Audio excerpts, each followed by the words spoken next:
What happened to Slick the Clone Traitor?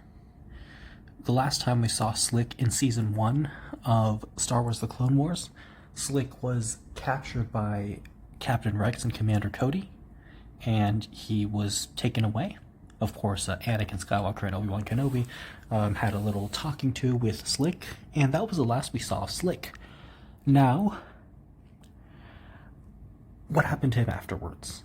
So I think the most likely explanation is that Slick was probably executed, that he was just executed on the spot. I mean, not on the spot, but maybe he was just taken somewhere else and executed because they really can't afford to have a traitor clone. Although I highly doubt that Captain Rex, Commander Cody, Anakin Skywalker, and Obi-Wan Kenobi would have just allowed for Slick to be executed. As much as they're angry at him, I doubt that they would just want to kill him, so maybe they made sure that he was put into prison and not executed.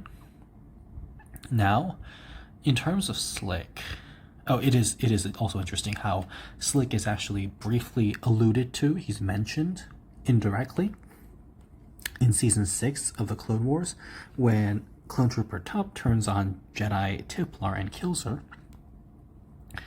And at first, Count Dooku thinks that it's just a clone traitor, and he's like, rare but not unheard of. But so that references Slick, how Slick was a traitor, and so clone troopers can be traitors.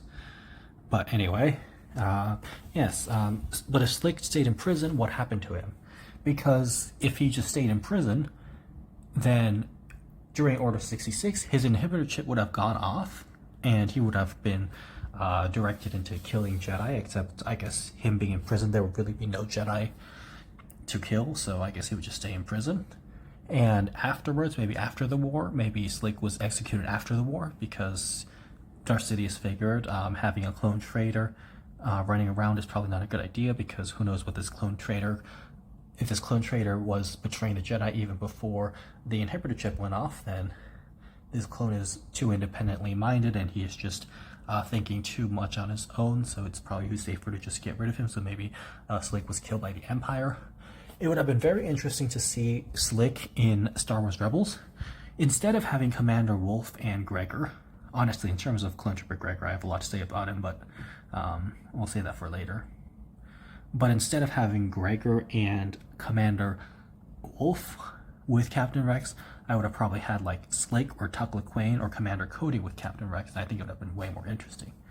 Or maybe have Slick fighting on the side of the Empire, whatever the case is. But who knows what happened to Slick? I doubt we will see him again. Maybe we'll see him in the Bad Batch. Who knows?